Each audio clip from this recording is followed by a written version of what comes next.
মাসকাবাড়ি বাজার মধ্যবিত্ত বাঙালির জীবনযাত্রার সাথে ওতপ্রোতভাবে জড়িয়ে গেছে। যদিও বর্তমান যুগে মাসকাবাড়ি বাজারের আর সেরকম দরকার পড়ে না, অনলাইনে অর্ডার দিলেই সঙ্গে সঙ্গে জিনিসপত্র চলে আসে, তাও ছোটোবেলার সেই দাদুর হাত ধরে মাসের প্রথমেই সারা মাসের চাল ডাল তেল নুন কিনে আনার দিনগুলো বড় মনে পড়ে। আর এখন যখন সংসার একেবারেই আমার নিজের হাতে হয়েছে, চেষ্টা করি মাসের একটা দিন অন্তত নিজেদের মধ্যে কিছুটা সময় কাটানোর, আর সেই তালে মাসকাবাড়ি বাজার করে নেওয়ার। এই মাসে মাসকাবাড়ি বাজার করতে গিয়ে চাল ডাল তেল নুন যতটা না কেনা হয়েছে, তার থেকে অনেক বেশি কেনা হয়েছে কিছু প্রয়োজনীয় টুকিটাকি সংসার সাজানোর জিনিসপত্র, অর্থাৎ ঘর সাজানোর জিনিসপত্র। কিছু মশলার জায়গা নতুন করে করার ছিল। আমি চাইছিলাম যে প্লাস্টিকগুলোকে একেবারেই বাড়ি থেকে বিদায় করে কাঁচের জিনিস আনতে। তার মধ্যে পছন্দ হয়ে গিয়েছিল কিছু ডিনার প্লেট, কিছু জলখাবারের প্লেট, তার সাথে টুকটাক মাসকাবাড়ির বাজার আছে, সেটা তো তোমরা দেখতেই পাচ্ছ। এই যে যেমন মুড়ি ছাড়া বাঙালির সন্ধ্যেবেলা কি জমে?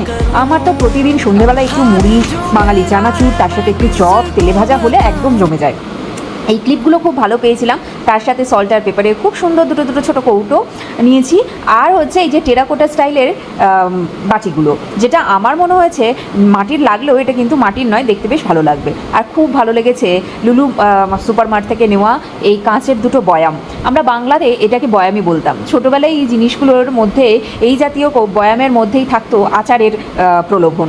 আর সেই আচার যখন রোদ্দুরে দেওয়া হতো, কখনো কখনো ওই আচার চুরি করতে গিয়ে মাঝে মাঝে এই বয়ামের যা ঢাকনা বা বয়াম ভেঙেও ফেলতাম। তারপরে বকা খাওয়ার সাথে সাথে ওই যে চুরি করে আচার খাওয়ার মজাটা, সেটাও ফিল করতাম।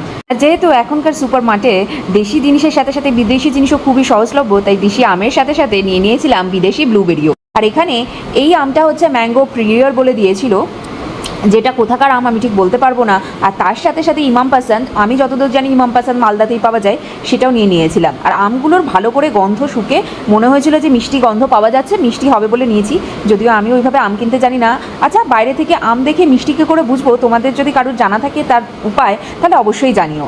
আর এই চালগুলো হচ্ছে রাজামুদির রেড রাইস, যেটা হ্যান্ড গ্রাউন্ডের, আমরা এটাই এখন খেতে পছন্দ করি। তার সাথে নিয়েছিলাম পাপোশ আর একটা কিচেন অ্যাপ্রন, যেটা না ইদানিংকালে আমার খুব নিজস্ব দরকার হচ্ছে বলে মনে হয়েছে, তাই একটা সুন্দর দেখে কিচেন অ্যাপ্রন নিয়েছিলাম। একটা টেবিল ক্লথও নিয়েছিলাম, যেটা রেগুলার ওয়াইজে ইউজ করার জন্য। তো এই সব মিলিয়ে গেল আমার মাসকাবাড়ি বাজার, যেখানে দৈনন্দিন জিনিসপত্রের সাথে সাথে কিছু ঘর সাজানোর, কিচেন সাজানোর জিনিসপত্রও আছে। তোমরা কারা কারা ছোটোবেলার সেই মাসকাবাড়ি বাজারের সাথে এখনকার মাসকাবাড়ি বাজারের মিল পাও, বা নিজেদের জীবনে সেই মাসকাবাড়ি বাজারটাকে মেনটেন করার চেষ্টা করো? অবশ্যই আমাকে কমেন্ট করে জানিও। আর এই ছোট্ট ভিডিওটা ভালো লাগলে অবশ্যই একটা লাইক আর চ্যানেলটিকে সাবস্ক্রাইব করতে ভুলো না। এখনের মতন এই পর্যন্তই, বাই বাই।